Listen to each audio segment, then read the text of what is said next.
April 1 నుంచి భారతదేశంలో పలు ముఖ్యమైన ఆర్థిక ట్యాక్స్ మరియు డిజిటల్ రూల్స్ మారాయి. ఈ మార్పులు కేవలం పెద్ద బిజినెస్ వాళ్ళకే కాదు, ప్రతి salary employee, freelancer, student, even small shop owners వరకు ప్రభావం చూపుతాయన్నమాట. మీరు డబ్బు సంపాదిస్తే, ఖర్చు చేస్తే లేదా ఇన్వెస్ట్మెంట్ చేసినా ఈ వీడియో ఖచ్చితంగా మీకోసమే. ఈ వీడియోలో కొత్తగా వచ్చిన అన్ని ముఖ్యమైన మార్పులు సింపుల్గా ఎగ్జాంపుల్స్తో అర్థమయ్యేలా చెప్తాను, వినండి. మొదటిగా ఇన్కమ్ ట్యాక్స్ గురించి. కొత్తగా ఇన్కమ్ ట్యాక్స్ యాక్ట్ 2005 అమల్లోకి వచ్చింది. ఇది పాత 1961 చట్టాన్ని రీప్లేస్ చేయడానికి తీసుకొచ్చారనమాట. ముఖ్యంగా దీని లక్ష్యం ఏంటంటే సిస్టంలో simplicity and transparency, digital friendly చేయడం. ఇప్పటివరకు మనందరికీ కొంచెం కాంప్లికేటెడ్గా ఉండేది. ఈ ట్యాక్స్ లాస్ ఎలా ఉంటాయి, సెక్షన్స్ దానిలో చాలా ఎక్కువ ఉన్నాయి, లాంగ్వేజ్ కూడా చాలా టెక్నికల్గా ఉండేవి. కానీ ఇప్పుడు అవన్నీ కాంప్లికేషన్స్ తగ్గించడానికి సెక్షన్స్ అన్నీ తగ్గించారు, లాంగ్వేజ్ కూడా చాలా సింపుల్ చేశారు, కామన్ పీపుల్కి అందరికి అర్థమయ్యేలాగా మార్చారనమాట ఆ రూల్స్ అండ్ రెగ్యులేషన్స్ని. నెక్స్ట్, ట్యాక్స్ ఫిల్లింగ్లో పెద్ద మార్పు వచ్చింది. అది ఎంత డిజిటలైజ్ అండ్ ఆటోమేటెడ్ అవుతుందన్నమాట.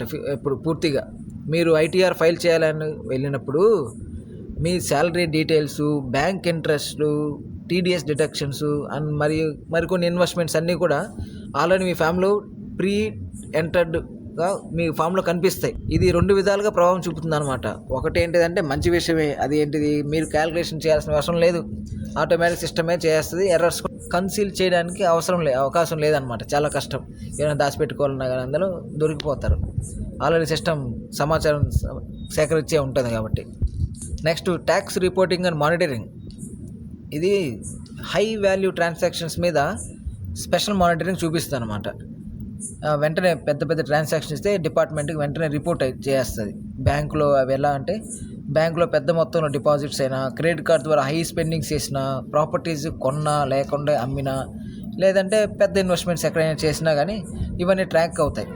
దీనికి ఎగ్జాంపుల్ ఎలా, మీరు సంవత్సరానికి 5 లక్షల ఇన్కమ్ చూపించారు, కానీ క్రెడిట్ కార్డుతో 10 లక్షలు ఖర్చు చేస్తే సిస్టంలో మిస్ మ్యాచ్ చూపిస్తుంది అనమాట. వెంటనే అలర్ట్ చూపిస్తుంది. దీనివల్ల మనకు నోటీస్ వచ్చే అవకాశం ఉంటుంది. ట్యాక్స్ ఇయర్ అనే కొత్త కాన్సెప్ట్ కూడా యాడ్ చేశారు. ఇప్పటి వరకు మనకి చాలామందికి కన్ఫ్యూజన్ ఉండేది.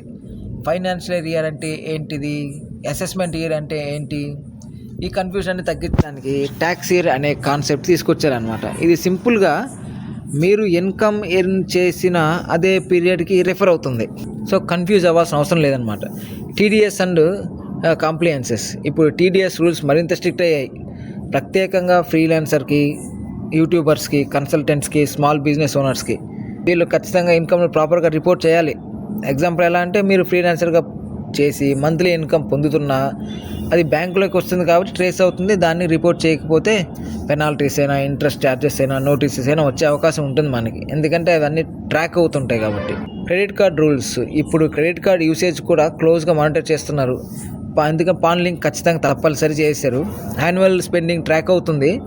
సో మన ఎగ్జాంపుల్ ఎట్లా, మన ఇన్కమ్ 6 lakhs చూపించి క్రెడిట్ కార్డ్తో 12 lakhs ఖర్చు చేస్తే ఆ ఇన్కమ్ సోర్స్ని మనం ఎక్స్ప్లెయిన్ చేయాలి ఖచ్చితంగా వాళ్ళకి. ఆ 12 lakhs ఎలా ఖర్చు చేస్తావు, నీకు దగ్గర 6 lakhs ఉంది కదా, అలా ట్రాక్ చేస్తుంటారు. సో జాగ్రత్తగా ఉండాలి. Crash transactions. ఇంకా ఒక ముఖ్యమైన విషయం ఏంటంటే క్యాష్ యూసేజ్. పెద్ద మొత్తంలో క్యాష్ ట్రాన్సాక్షన్స్పై ఇప్పటికీ చాలా రిస్ట్రిక్షన్స్ ఉన్నాయి, అందరికీ తెలిసే. సో అవే కొనసాగుతాయి. కాకపోతే మన సజెషన్స్ ఏంటిదంటే, మన యూజర్స్కి, ఈ జనాలకి, పబ్లిక్కి ఎక్కువగా యూపీఐ, డెబిట్ కార్డు లేదంటే నెట్ బ్యాంకింగ్ వాడటం మంచిదన్నమాట. వీటన్నిటి ఆటోమేటిక్గా సిస్టమ్ ట్రాక్ చేసి అవన్నీ చూసుకుంటాం. మనం సపరేట్ చూపించాల్సిన అవసరం లేదు. సో మనకు సింపుల్గా ఉంటుంది. ఇంకా పాన్ కార్డ్ రూల్స్. కొత్తగా పాన్ కార్డ్ అప్లై చేయడానికి కొన్ని రూల్స్ స్ట్రిక్ట్ అయ్యాయి అనమాట. ఇంతకుముందు ఆధార్ ఒకటే సరిపోయేది, కాకపోతే ఇప్పుడు మనకి అడిషనల్గా ఐడెంటిటీ ప్రూఫ్ అడుగుతున్నారు, చూపించాలి ఖచ్చితంగా. అడ్రస్ ప్రూఫ్ చూపించాలి, వెరిఫికేషన్ ప్రాసెస్ ఉంటుంది. ఇవన్నీ కంపల్సరీ అయ్యాయి అనమాట. దీని మెయిన్ రీజన్ ఏంటంటే డూప్లికేట్ పాన్ తగ్గించడానికి అనమాట. ఫ్రాడ్ ట్రాన్సాక్షన్స్ అన్నీ ఆ డూప్లికేట్ పాన్తో చేస్తుంటారు ఈ స్కామర్స్ అంతా. సో దాన్ని తగ్గించడానికి, అవి కంట్రోల్ చేయడానికి వీళ్ళు స్ట్రిక్ట్ చేశారు. Digital payment security. ఇది ఖచ్చితంగా చాలా ఇంపార్టెంట్ అనమాట. ఇవన్నీ ఆన్లైన్ ఫ్రాడ్స్ జరుగుతున్నాయి కాబట్టి ప్రతి డిజిటల్ పేమెంట్కి 2 స్టెప్ వెరిఫికేషన్ కంపల్సరీ చేశారు. 2 స్టెప్ వెరిఫికేషన్ అంటే ఏంటిది, ఒకటి ఓటీపీ వస్తాయి, ఇంకొకటి పిన్, లేదా ఓటీపీ, ఇంకొకటి బయోమెట్రిక్.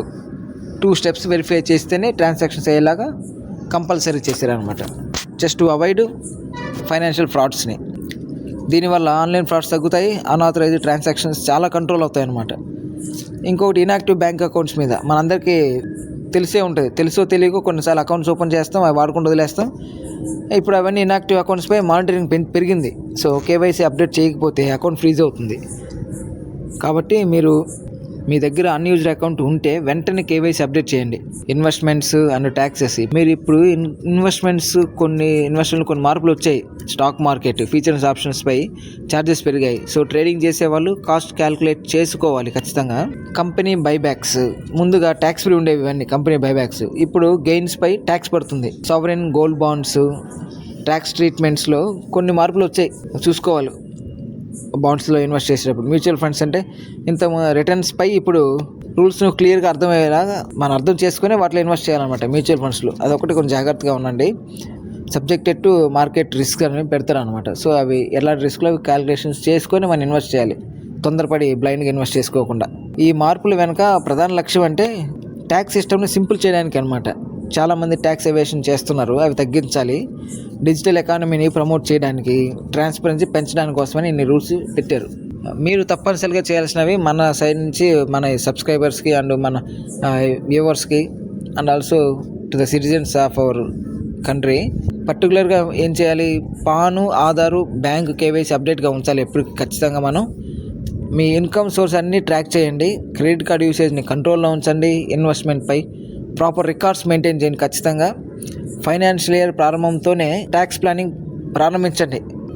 ఫ్యూచర్లో మనకి గందరగోళాలు తీసుకురానికుండా ఖచ్చితంగా ట్యాక్స్ ప్లానింగ్ మనం ప్రారంభించడం చాలా మంచి అలవాటు అనమాట. ఇది ఫైనల్ మెసేజ్ నా సైడ్ నుంచి. ఈ మార్పులు మొదట్లో కాస్త కష్టంగా అనిపించినా కానీ లాంగ్ టర్మ్లో అవన్నీ ఫైనాన్స్ సిస్టమ్ను బెటర్ చేస్తాయి. సో మీరు ముందుగానే రూల్స్ని అర్థం చేసుకుంటే పెనాల్టీస్ అవాయిడ్ చేయవచ్చు, నోటీసెస్ తప్పించుకోవచ్చు, మన ఫైనాన్షియల్ లైఫ్ను స్మూత్గా మెయింటైన్ చేసుకోవచ్చు అనమాట.